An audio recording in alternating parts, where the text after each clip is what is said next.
दोस्तों आज के इस वीडियो में मैं आपको रूठी रानी उमादे के बारे में बताने वाला हूँ।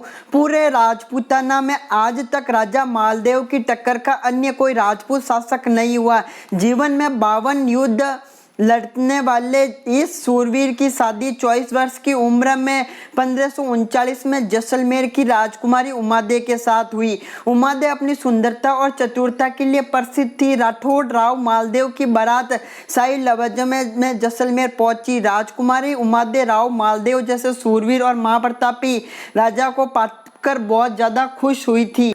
शादी होने के बाद राव मालदेव अपने सरदारों व संबंधियों के साथ महफिल में बैठ गए और रानी उमादे सुहाग की सेज पर उनकी राह देखती देखती थक गई। इस पर रानी ने दहेज में मिली अपनी दोस्त थी, अब जिनको दहेज में दिया गया था उनका नाम था भारमली, को राजा को बुलाने के लिए भेज दिया। लेकिन राजा था वो बहुत ज्यादा नशे में था, इसलिए खूबसूरत दासी को नशे में चूर राव जी थे उन्होंने अपनी रानी समझ लिया। काफी वक्त गुजरने के बाद जब रानी या भारमली नहीं आई तो उमादे है अपने पति के रूम में पहुंच गई। वहां पर उन्होंने देखा कि राजा को भारमली के आगोश में देखा। तभी रानी के हाथ से वो थाल वो गिर गया जो उसने अपनी पति की आरती के लिए रखा था। सुबह जब राव मालदेव का नशा उतरा तो वो अपने किए कराए पर बहुत ज्यादा शर्मिंदा थे। ये रानी अजीब राव मालदेव से उठी रही, इसलिए इतिहास में इनका नाम है वो रूठी रानी के नाम से प्रसिद्ध हुआ। इन्हीं को मनाने के लिए कवि आसानंद को भेजा गया, लेकिन जब वो वापस आ रहे थे तो कवि आसानंद की 2 पंक्ति है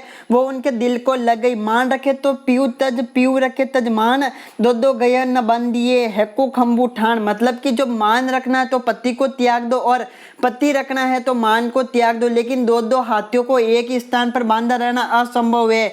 तो उस कारण से जो रानी थी वो अपने घर वापस चली गई जैसलमेर की तरफ। तो इतिहास के अंदर एकमात्र ऐसी रानी है जो प्रसिद्ध हुई उमादे, जो जिंदगी भर अपने पति से रूठी रही, इसके लिए इनका नाम है वो रूठी रानी उमादे के नाम से पड़ गया। गवर्नमेंट एग्जाम की तैयारी करें डाउटनेट के साथ। यहाँ पर आपको राकेश यादव व RS अग्रवाल की सारी बुक वीडियो सॉल्यूशन के साथ मिल जाएगी। अगर आप इस बीच किसी भी क्वेश्चन में अटकते तो आपको क्वेश्चन के पीछे क्लिक करके क्रॉप करके डाउटनेट पे सेंड कर दिए, आपके क्वेश्चन का 2 सेकंड के अंदर वीडियो सॉल्यूशन आंसर दे दिया जाएगा। दोस्तों अगर आपको आगे भी राजस्थान के इतिहास से जुड़ी किसी भी महाराजा महारानी की कहानी चाहिए तो आप मुझे कमेंट बॉक्स में कमेंट करके बताएं। मैं बहुत जल्द उसके बारे में भी आपको जानकारी प्रोवाइड करने की कोशिश करूंगा।